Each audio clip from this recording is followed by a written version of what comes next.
Yesterday, 2 of them are fully vaccinated. I know there's a lot of questions about hospitalizations and how many have been vaccinated, how many in the hospital are vaccinated, and there's lots of reasons why we don't have the ability to answer that question yet. But to give you an idea, every day there's not one person that goes into the hospital, right? And we don't know people's names. We get data. So every day when you have 8 or 9 people going into the hospital and 8 or 9 people coming out of the hospital, we're not looking at their names. This one was vaccinated, this or that. So you have to, it's a lot of data tracking, and they're not our hospitals. They're 3 of the region's hospitals, and everybody's very busy taking care of sick people at the hospitals, and they're also taking care of sick people from other communities. Other points of this is for the numbers are so small, and at some point they'll get larger where you can talk about it more freely. But again, there's been a concern from the medical community that if you potentially give too much information on an individual, that the ability to identify that individual, whether in the community or by hospital staff, that may not be working with that patient is an issue. So there's all these variables. What we will say is we are hiding nothing. The goal for the conspiracy theory individuals out there that we're trying to hide information, quite frankly, is baloney. There's various reasons why that data isn't easy to give out, but once it's easy to give out and once the integrity of the individual's privacy we feel is confirmed, we'll start reporting it frequently. But it's a lot when you have every day, there's not one person going into the hospital related to this. There's people going into the hospital that test positive for something else, a procedure, and they test positive. They're a hospital number, right, until they come out. And so that's just an explanation. There's ebbs and flows. People are getting sick, going to the hospital. People are getting better a day or 2 later, coming out.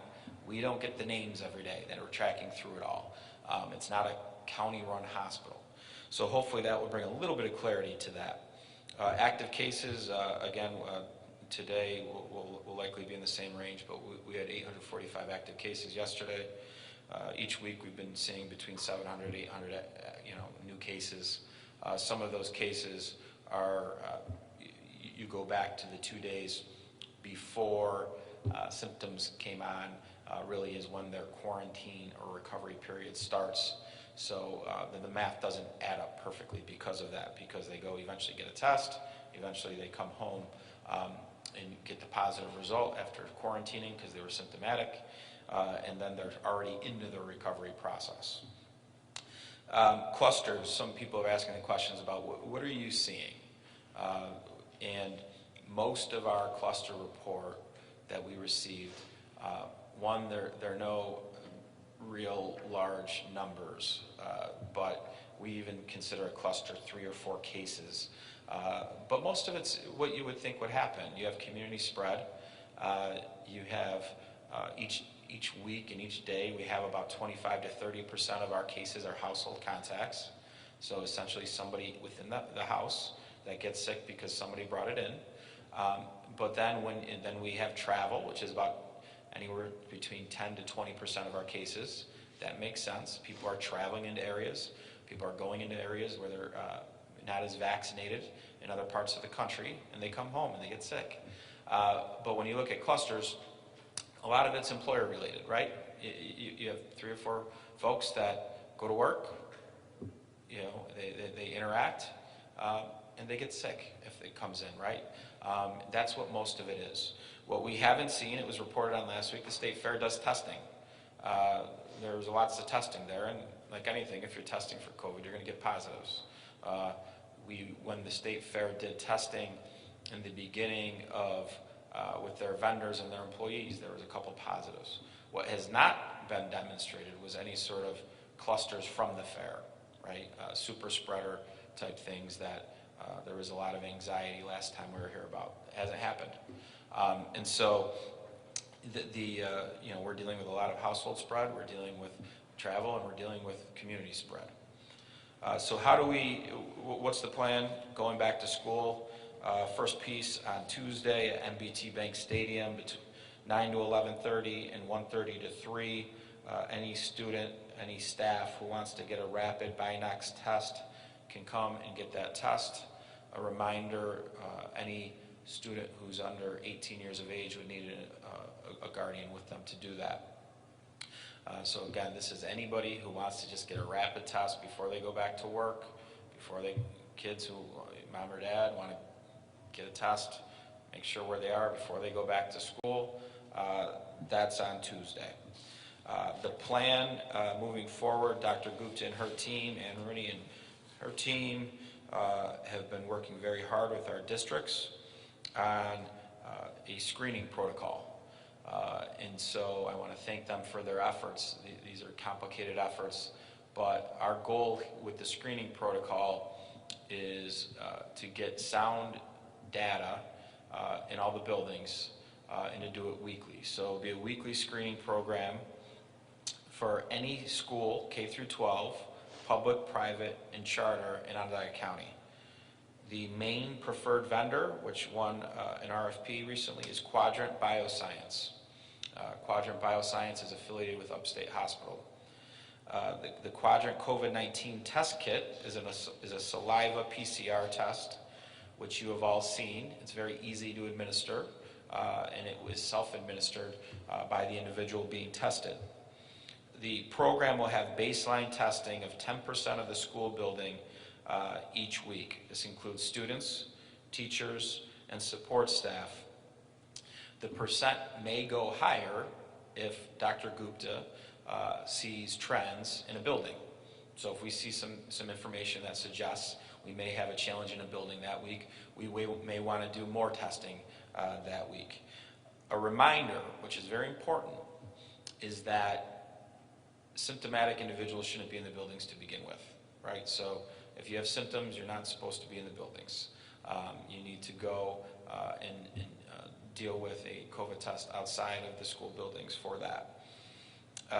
The results will be, it will be pool testing. They'll be given to us in the schools within 24 to 36 hours. If there is a pool that has a positive, they will then test each sample in the pool, and we will then know within 12 hours which sample was positive. And then this gives us the ability to do some early mitigation related to quarantines there. The parents and or schools can register the students. We're really working with the districts here.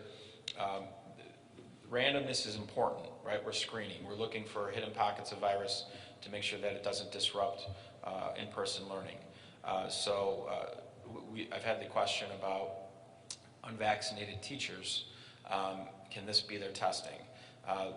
The answer is yeah, not every week. They can be part of the randomness. We've offered to districts and will continue to partner with districts if they want to have a separate program for unvaccinated teachers. We'll work on that. In addition to that, a reminder, we have community testing that we put forward, rapid testing each week that unvaccinated teachers can certainly participate in as well, and that's been free throughout the whole pandemic. We went through all of the screening. The cost to us for each test is $20. And so this will be a multi-million-dollar effort that we're putting forward really to make sure that kids are going into in-person learning and that it's safe and that we find virus. Certainly we know that at some point we will find virus in the classroom. Then we box that in. We've gotten very good at that over the last year, certainly at the end of the last school year. Just a reminder overall, we've put in targeted mitigation efforts where we've seen heightened risk, and certainly mitigation efforts where we feel we have a better chance to actually enforce it and have an impact. As we continue to look at the data, we continue to have all options on the table moving forward related to mitigation. If the data doesn't improve or if we see increased risk because of seasonal shifts. We ask people to be very smart. When you're indoors, it makes sense to wear a mask. we're asking people to do that. We are asking people to do things, especially if you're immunocompromised or you're a senior. Please be smart about your activities. Remember, one of the big things that worked for us beforehand, physical distancing. These are things, washing our hands. These are all things that sound very basic, but when you add it all in, it's effective. But certainly, we don't want to be in a position where we have to issue future mandates, because that's not where we want to be at this point with COVID. But we certainly will if things get to a position where our hospital numbers and our ICU numbers look like they're going to be strained.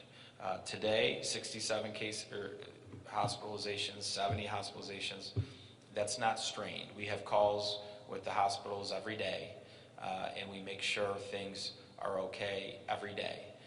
But in the event that they are getting strained, whether from capacity or whether from workforce challenges, then we have to do our part in the community. So one way of avoiding mandates is to do your part now.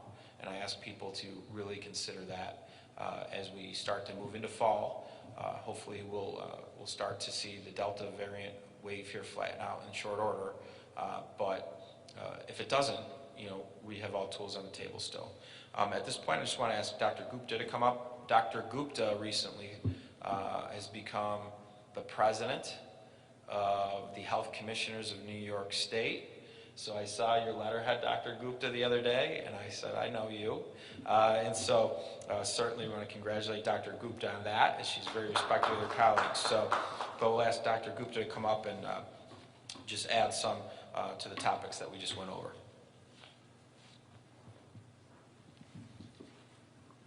Thank you, and good morning. I'm here as a health commissioner, even though I'm the president of NYSHA, which is New York Association of County Health Associations. So I'm here as your health commissioner. So cases, as county executive have mentioned, I'm just going to go very brief. He already touched upon. I'm just going to hit some points, which I think it's a reminder, because Labor Day is coming. It's very important for everybody to remember that what worked in the past, we really need to make sure we hunker down and do those things and not forget the lessons which we learned. High transmission, we still are continuing. We are stable at this point. We have not gone higher or lower. Our goal will be to go down further, and that will depend on how everybody else behave within their own surroundings, like wearing masks and physical distancing and taking care of themselves.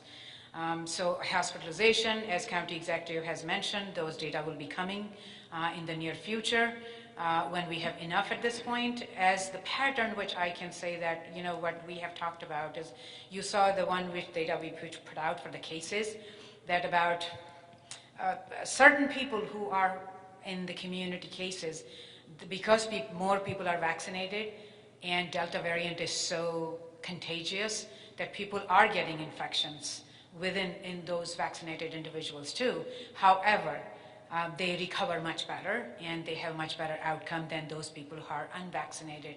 So we started to see the shift into those areas quite a bit. Doesn't mean that vaccine is not effective. Vaccine is very effective. It is still saving life and preventing hospitalization.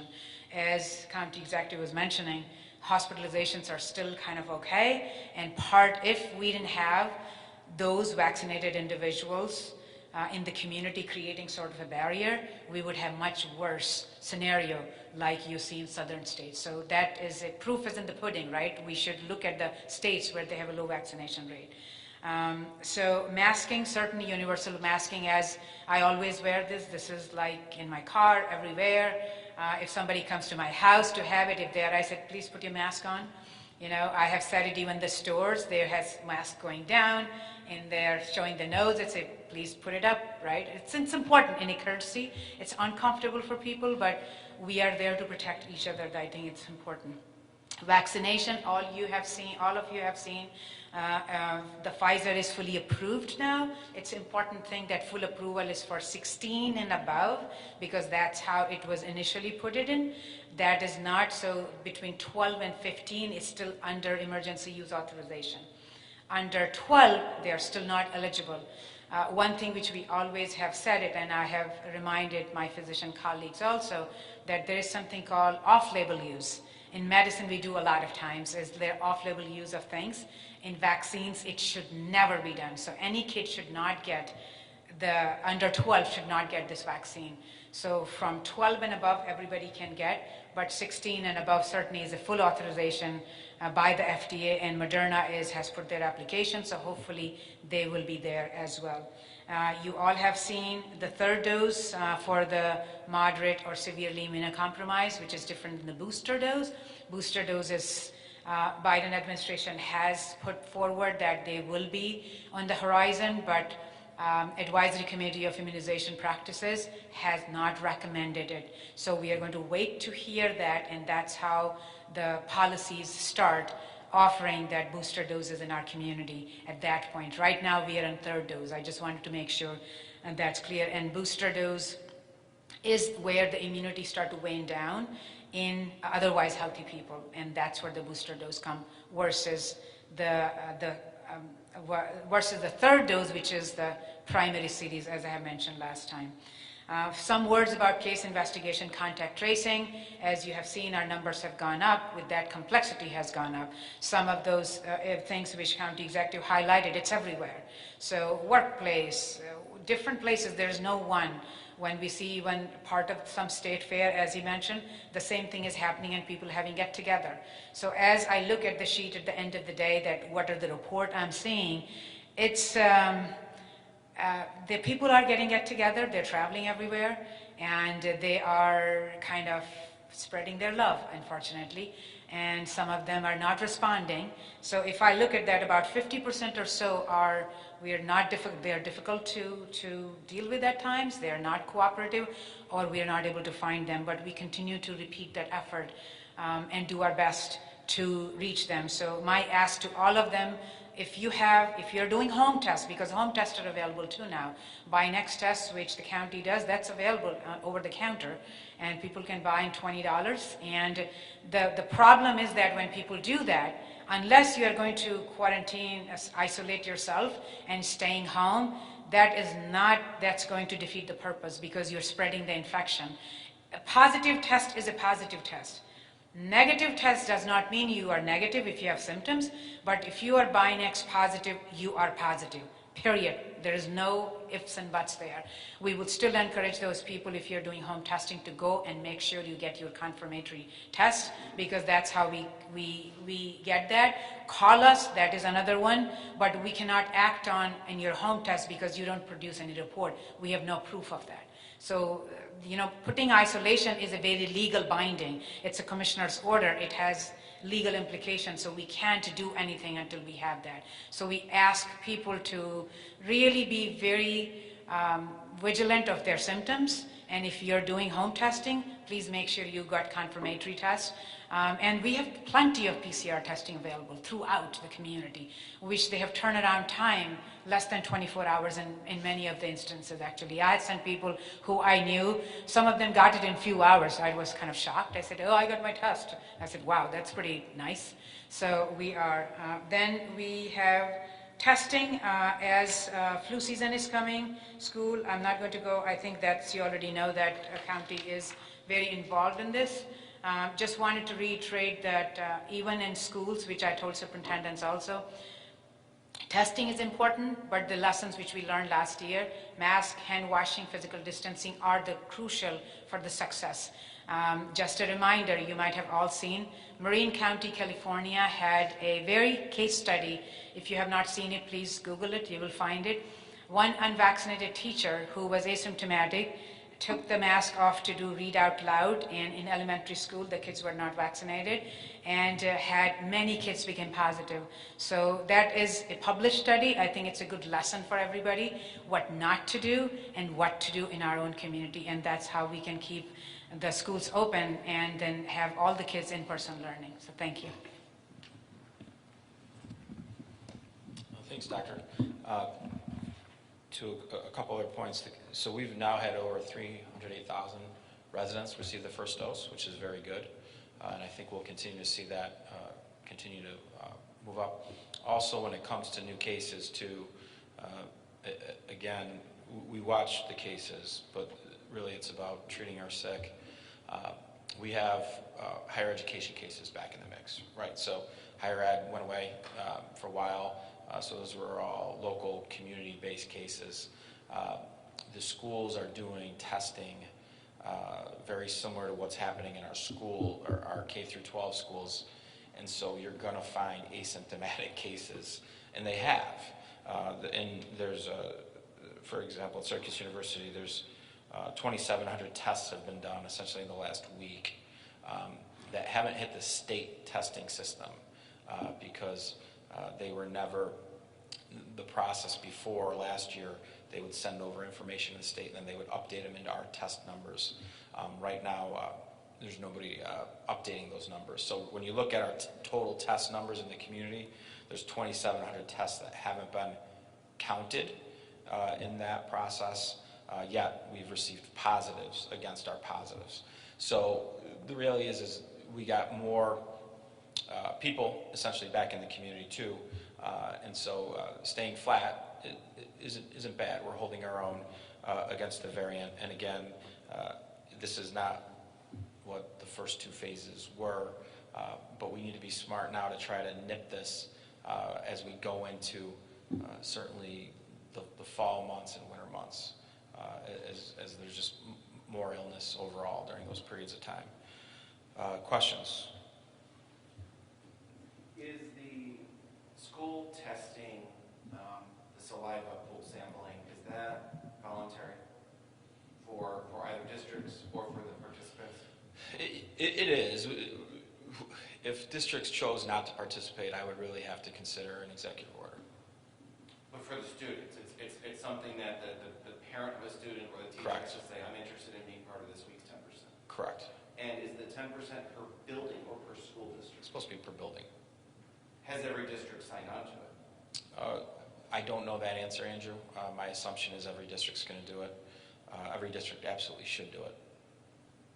When it comes to that testing and having the unvaccinated teachers also potentially being involved, you were saying that would be a district-by-district decision? No, so you have a randomness, right? So you have your random sample needs to include the people in the building, right? So you're going to get unvaccinated teachers in that sample, and you're going to get vaccinated faculty as well, and that's important as well. What this isn't is a program to specifically address weekly testing for unvaccinated teachers. This will be part of their solution. If a district specifically wants a second program with us to address unvaccinated teachers being weekly tested, we'll have those discussions, or the unvaccinated teachers can continue to follow our weekly community testing program and get out to some of those sites for testing. So at the moment, the county doesn't have a specific program for districts to test those unvaccinated staff weekly?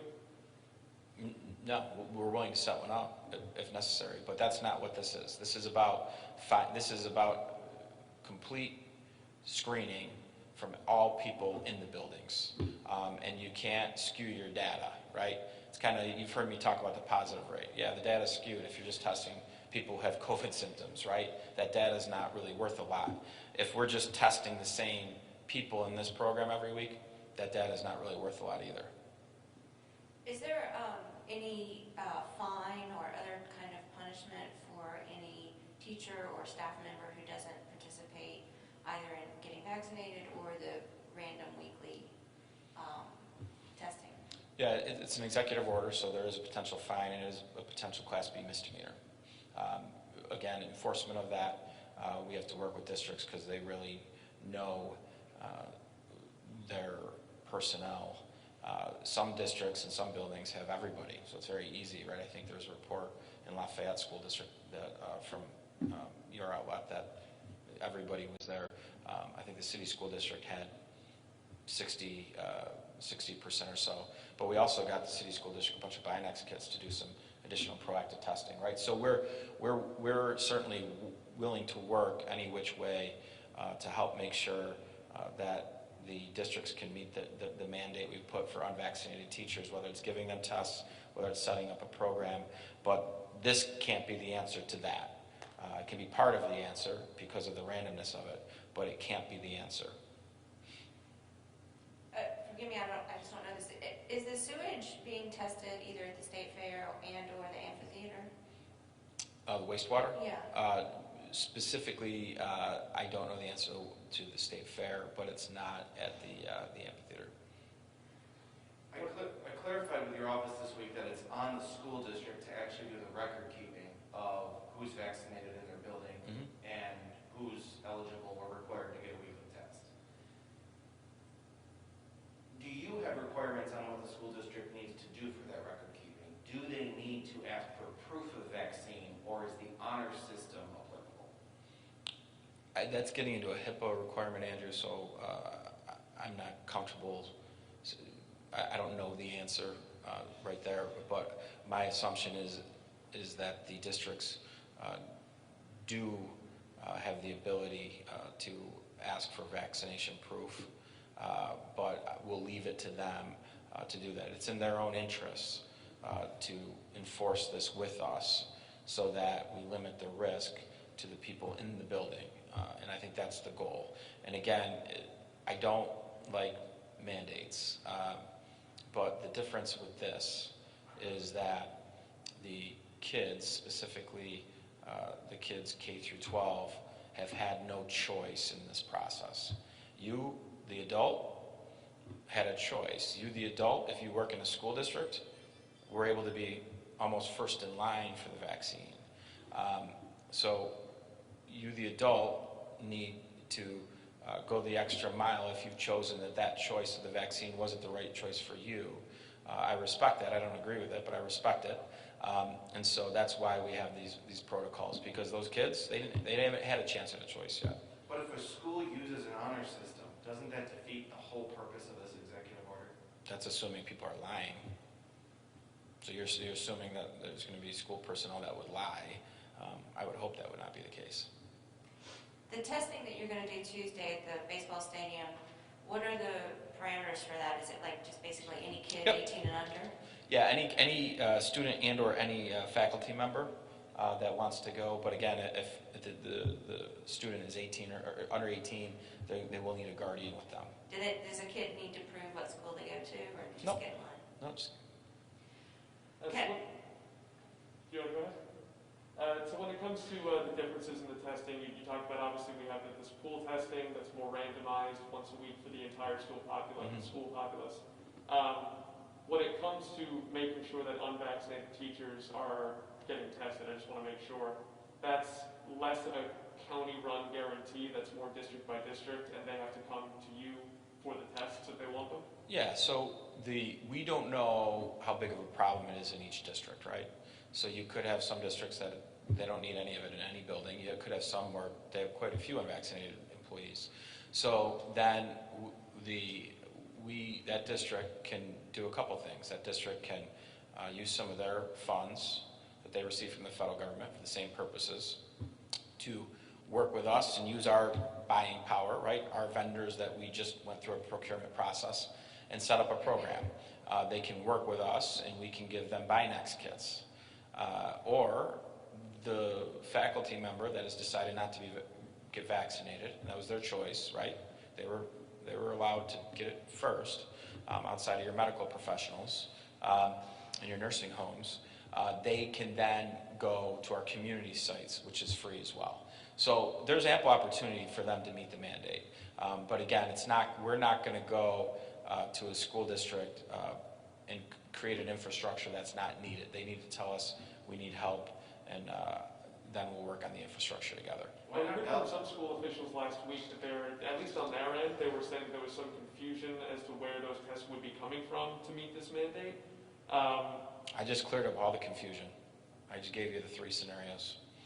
Sure, Yeah. in terms of what they may have been hearing last week, was there ever an expectation that it was going to be provided by the county wholesale without the specifics coming from them? Nope.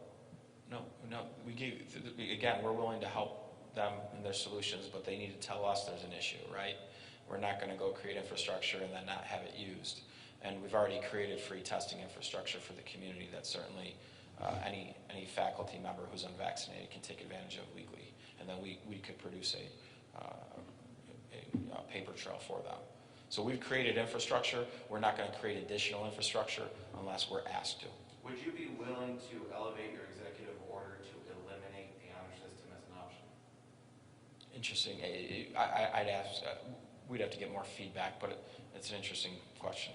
And do you plan to verify the information sent to districts? Do they have to show you anything? A roster of teachers with who's vaccinated and who's tested? Yeah, so that's not our intent. Our intent is that they're going to manage this because that's what's right for their faculty and what's right for their students. And again, this has been such a collaborative effort throughout the pandemic with the teachers' unions, with the school districts, with the health department, with our team, which has helped oversee testing throughout this process, that I don't think there's going to be a lot of these issues. And I believe Governor Hochul is doing a similar approach statewide. Yeah. Will your program supersede the state program in Ontario County? Our program starts this next week. So again, I think with the new governor, you're going to see a different approach related to the pandemic, and I think you're going to see the bottoms-up approach that should have probably happened from the get-go. And so we did. I think the new governor, whether it's a coincidence or she's just following what we do, I think she's doing exactly what we've been doing on multiple things statewide. About the breakthrough cases in the hospitals, are you working with the hospitals to put together some sort of tracking system to see how many breakthrough cases are hospitalizations? And if so, when can the public expect that? Yeah, we are. And again, Dr. Gupta and I need to have a conversation more about at what point does the data... So people are nosy, and people have rights, right? The good news in this phase is we haven't lost as many members of the community as we have before. So when we have a death now, we don't even give out the specific age anymore because people try to figure out the identity. And it's really up to the families to tell that story, not us, about why their loved one passed. And so each day, again, we get data related to how many potential, now we don't get it every day, but most days we'll get the data related to how many out of the new admissions were vaccinated. But we don't know if they were there for 24 hours, 36 hours, 80 hours. So I give you a number of 67 people in the hospital. That's the people who are still there. We could have, on weekends, we have sometimes 30 people go in, and then on Tuesday we have 35 people go out, right? So collectively. So to track each thing and whatnot, it's a lot of data collection when you have that much activity. But hasn't that been the way we've been reporting the hospitalizations all along, that each day it is a snapshot? Yeah, but I guess it's easier to give us a snapshot, just like I do with the new hospitalizations who are vaccinated, but I can't tell you the total number each day. Right, so can we get a snapshot look at each day? Yeah, if we get that data in that day, I can, yes. Yeah, I think that would be helpful. Yep. And the idea about privacy, which I respect, and I hope this doesn't change your policy, but you are telling us how many people who are vaccinated are in the intensive care, which I think is really useful information for people to just... Because we get that. It's such we get a number, right? So right. That's an easier one because that number doesn't fluctuate. You have a set group of people each day that are in the ICU who are fighting, and they're not moving in and out every 24, 46 hours. So it's much easier to track that number. Right. But I also think it proves the point that we're not trying to name these people. We're just trying to figure out how the virus is working in our community. No, but by too much data sharing when there's small sample sizes, it's not you, but it does open that up for other privacy issues. So that's been the concern. I understand the pushback, and again, no one's trying to hide anything.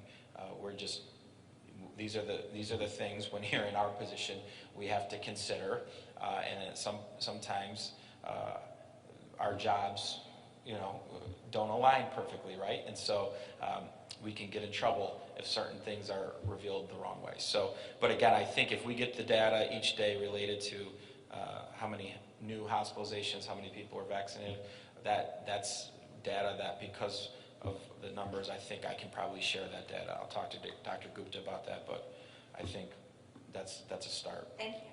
Based on your briefings with Dr. Gupta, what's your read on how this virus is spreading right now? Is it gatherings of the unmasked? Is it gatherings of the unvaccinated? Are vaccinated people getting sick from a singular unvaccinated person at an event? What's your read? What's the story? So from my experience with my Dr. McMahon hat on right now, I would suggest that we are very lucky that we have 308,000 people who have been vaccinated.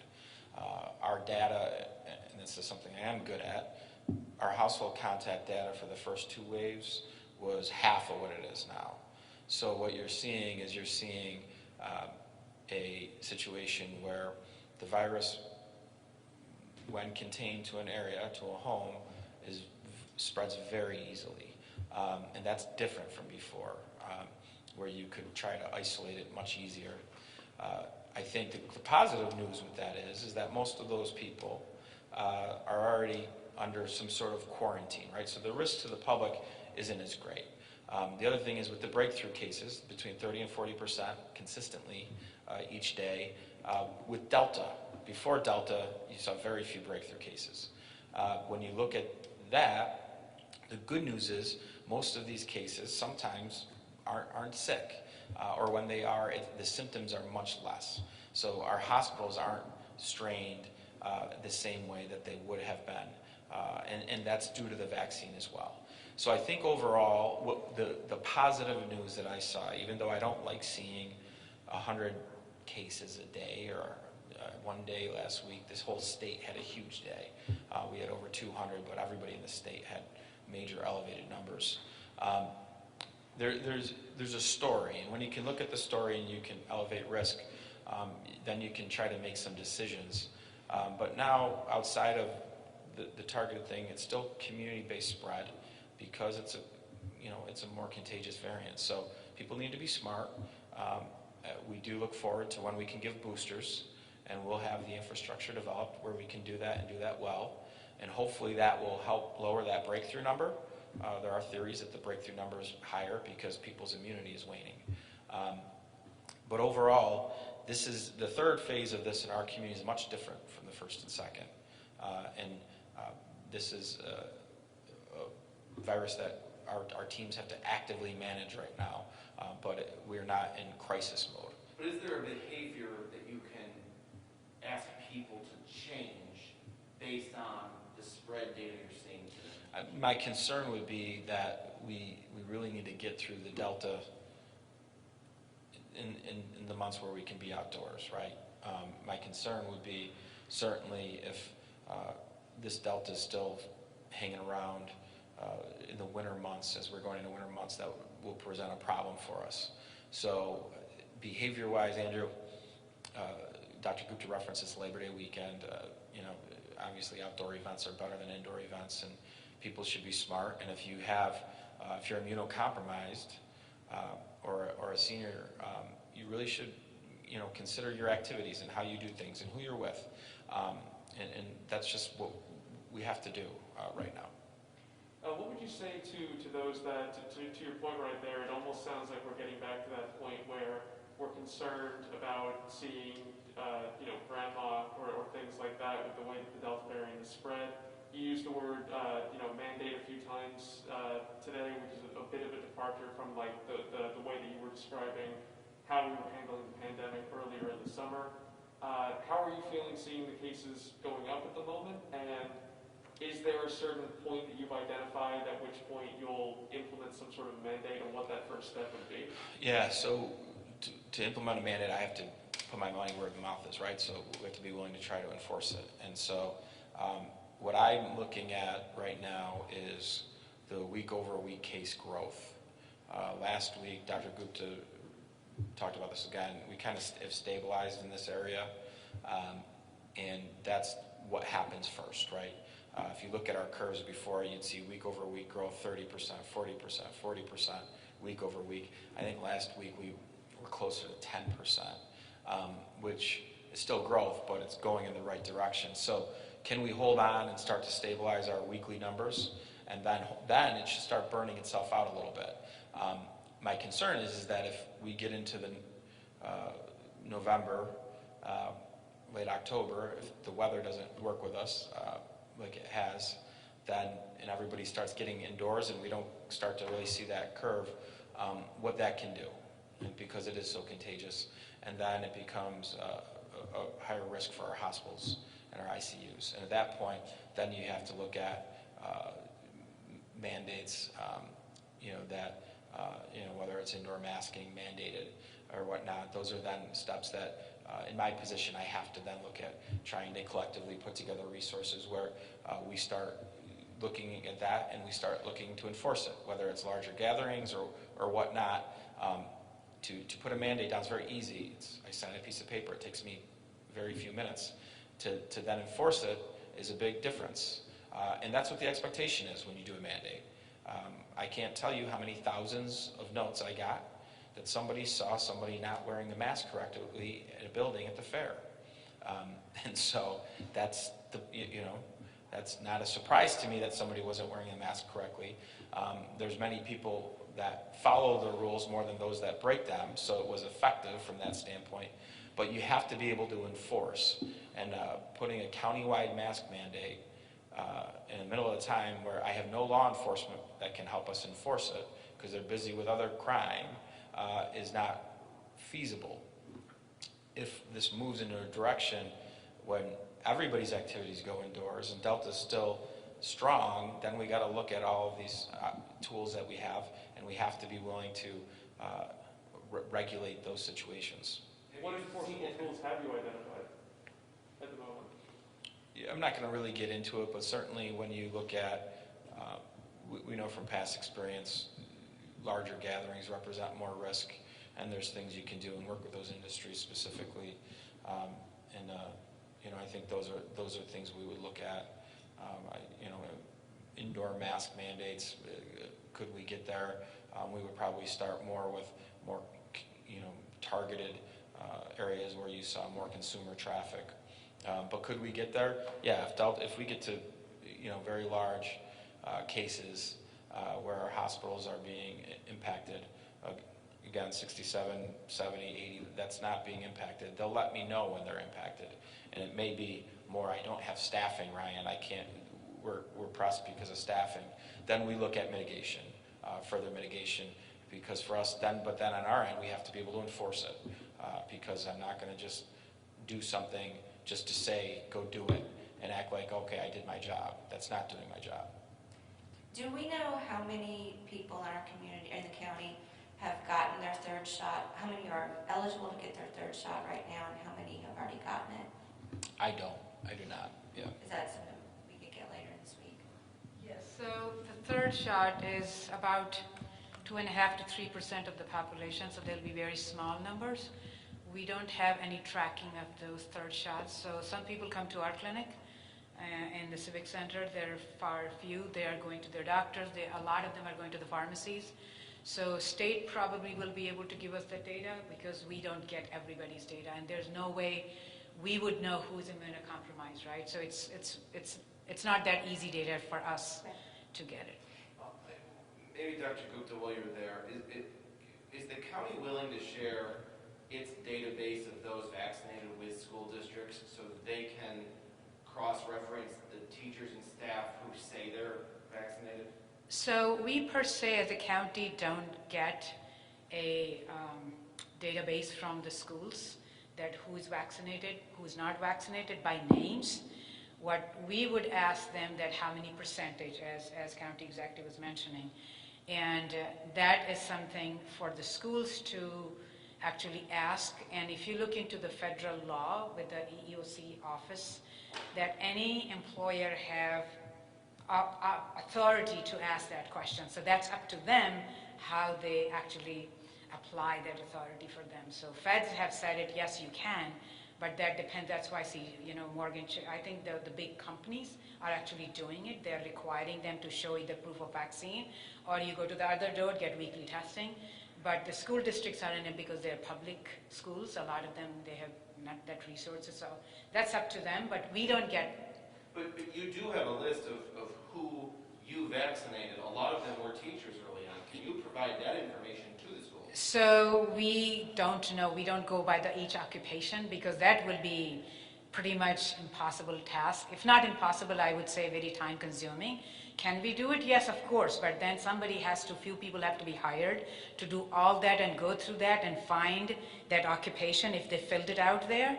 Because a lot of those things, remember, during vaccination time, a lot of it is the honor system. We did ask them the proof, but we don't take pictures of the proof, right? So was it put it in as a school teacher? That we don't know at this point, so that will not be a good data, and unless you have a clean data, we shouldn't depend on that. While you're at the podium, where would you put this surge wave in comparison to a previous point in the pandemic, so people have an understanding of where we're at again as a society? Right, so you saw that. I mean, I would encourage everybody to look at our local data page, which actually gives you the case. It spiked somewhere in December, January. We had like a 499 or some cases per day. When you see that, you say, my God, that was a lot. And then it went down. And then also at the same time, we had increased hospitalizations. Then the vaccine came at the end of December. Our first clinic was December 28th. We were first, I'm proud to say we were the first in the state to do that. And after that, state put their state fair, then gradually, the New York State Department of Health started to give a little bit with the hesitantly to the pharmacies, because then feds started to work with the pharmacies, so vaccination rates started to go up. So our cases continue to kind of go down, and June 27th, we had one case, right? That was kind of, wow, that's good. I will need to see 0. It didn't happen, but hopefully one day it will happen, I'm not sure. And then with the July 4th weekend, 2 weeks, we were okay. 4 weeks down the road, we started to see a little bit of a noise there. And then further, because you have to have a few cycles of the virus to replicate. So Delta was already here somewhere, but we didn't have that information. And that's where the masks came off. If you remember that, CDC has come out, state has said it. We were all feeling good, and people took the mask off. And that happened in Massachusetts, I have Barnstable County. If you look at that, how highly vaccinated county with the highly vaccinated population, without the mask with close encounter, they actually had high number of breakthrough infection. That was the first learning for CDC and for everybody else that, hey, mask needs to go back in there. So we are, as compared at this point, go by the daily data cases, and you can visualize it. I think the best thing is the picture is worth more than 1,000 words. We can say, 118 cases, 116 cases, but what you need to see, not the daily variation, but see the weekly trend. And that's where when CDC put that zone thing, we calculate that also ourselves. And we are pretty much about this. At this point, we are hoping we are not going to go up, and a lot of it depends on how people do. So we are in high transmission zone, but as compared to when we saw in December, we are not there, and we don't want to. And a lot of it is because people have learned.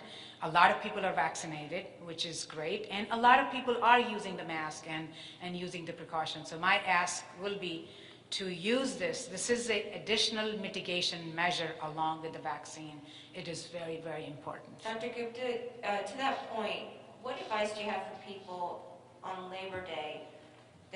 What should their behavior be different than perhaps what they did over Memorial Day or July 4th? Yes, I would think so, because we are in the high transmission zone, and we all want to stay open. We all want our school to stay operational so that kids can go back to school, people can go to work, because people get tired of being virtual meetings and Zoom meetings. It's like you get Zoomitis, right?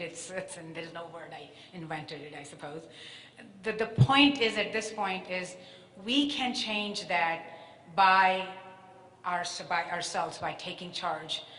If you're not vaccinated, please make an appointment and get vaccine. That is first and foremost I will ask. If you're seeing your family and friends, somebody's traveling, make sure you ask them and then have them tested. If they have symptoms, you really need to make sure that you isolate them and quarantine them if they are already here, and work with the health department to make sure that you don't get that infection. And if you are invited in some gathering somewhere, it will be very crucial that make a judgment call where you're going, who are you going to see, and how closely you're going to interact with them. If you don't know people, I actually take my mask if I don't go to too many big gatherings to begin with, but when I go to some, even my close friends or family, I tend to ask that question without hesitation, because this is my health. This is very important to me, and I don't want to get sick, because I can spread to not only to my staff, but to my family and whoever I see. So that's, people need to think about that, what actions they take. Wear the mask, make sure you do the hand washing, keep the hand sanitizer, and just be very, very aware that pandemic is still here. It has not gone. Are So thank outdoor you. spaces is still as safe as they might have been July 4th? So outdoors are good if you keep the physical distancing pretty good. If you know somebody very close, then it's pretty much okay. But again, we are seeing asymptomatic infection. If somebody may not have done the very good behavior and may have been exposed to, and they might be in incubation period at that time. So that might be a challenge for you to know. So using the best judgment, I don't think we need to micromanage everything, but make sure you are following all those public health mitigation guidelines and apply to how you want to protect yourself. Outdoors are much better. There is no question about that. Yeah. Doctor, does it alarm you that about half of 12 to 18-year-olds are not yet vaccinated as they go back to school? Yes, it is concerning, and that's why, as county executive was mentioned repeatedly, right, that adults have the choice to get vaccinated. They are there to protect, whether it's a parents, it's a grandparents, teachers, because that's what their job is, to protect the vulnerable, and kids are vulnerable. They can't get the vaccine, so that is important for all these kids to be protected by everyone. It takes a village to protect them, and I'm asking everybody to do that. Thank you. Dr. Gupta, I'm so sorry, one more question if that's all right. I just wanted to see, we've heard from other county health departments that they're having some issues with people cooperating properly with contact tracing. Yep. Have you experienced the same thing, and is that leading to any worries that there are people out there who may have tested positive or refusing to isolate or are not telling you about a potential contact? Yep, of course. When I mentioned, when I initial conversation, when I mentioned that we have about 15% that can vary by day to day, that how many people are either we can't reach, or they're not cooperating, or they say we don't want to talk to you, essentially, and pick up, or don't pick up the phone. Yes, that will be a big concern. So my ask is to those people who are positive and know who they are, basically, because you have the test, right? So you know who you are positive. Please take in charge of not only your health, but protect everybody else. Work with us. We are not there to make you uncomfortable. We are going to be there to help and support. If people they have exposed are vaccinated, they don't need to be in quarantine, actually. Depending on their status, they may or may not need testing. That will be the thing, but my ask of all of them will be that their behavior actually perpetuates more transmission of virus, because they are going to expose the people who they love and care about, and I don't think they want to do that. We have, we have some scenario in which the whole unvaccinated family, one person exposed the entire family. And that's not something, people didn't realize that, it just something happened. So we are asking people to work with us in that way. Thank you. Doctor, how quickly is the Delta variant spreading? Because the previous variants were about 15 minutes of exposure. Yeah. But it's less with the Delta variant, right? Talking about kids in cafeterias without masks. So I would say a little differently. I think 15 minutes is the exposure time that the CDC puts it out. That if you're exposed without the mask in any setting, then you are going to be considered a contact and you can develop, and you will, if you're unvaccinated, you will be put in quarantine. What I would say, the contagiousness is very significantly higher for Delta. So if you think of the original SARS-CoV-2 virus, which causes COVID-19, if one person can infect 3 people, this this variant of the same virus is so strong that one person can infect 6 to 9. So it's 2 to 3 times. And that is, you can think if you have 6 to 9 people by this one person, and each of them can expose that many, you can make that diagram and see how many people can actually become infected and have a pretty much outbreak So your there. school cafeteria is concerning? It does, yes and no, but the schools have really put a lot of mitigation measures. They have worked with us throughout the pandemic. You remember we did the 3 feet and all those things before anybody else did, and we didn't see any cases in those schools. That was really good. So I really, kudos to the superintendents and their principals and their staff that they worked very hard, and they will continue to do that. My reminder to them is, use all those public health measures in addition to the vaccine that has been protecting and saving lives every day. Thank you. What are the quarantine rules for schools this year? Based on contacting vaccinated versus unvaccinated? Yeah, so it will be the same quarantine rule as we did before. If you are masked and you are, we don't quarantine based on what information, every case is individual. We are not going to quarantine the whole classroom. Even when we do the pool testing and all, if we have a pool positive, we're not going to go to quarantine. We do case investigation, which is pretty tedious work, but it's important to get the details of the case investigation and find those who we have learned quite a bit at this point, that we are going to be very focused at who should we really quarantine. I think it's important to remember that. Anything else? Just lastly, if you have, I know that you mentioned there would be a multi-million-dollar investment for that weekly testing. Do you have an exact figure for what that's going to be for across the county? Yeah, we don't yet, because it's $20 a test, really a pool, right? So certainly we're going to be, we received $11 million from the federal government for these efforts over an extended period of time. We're certainly going to front load that for this school year in hopes that at some point we don't have to keep doing this.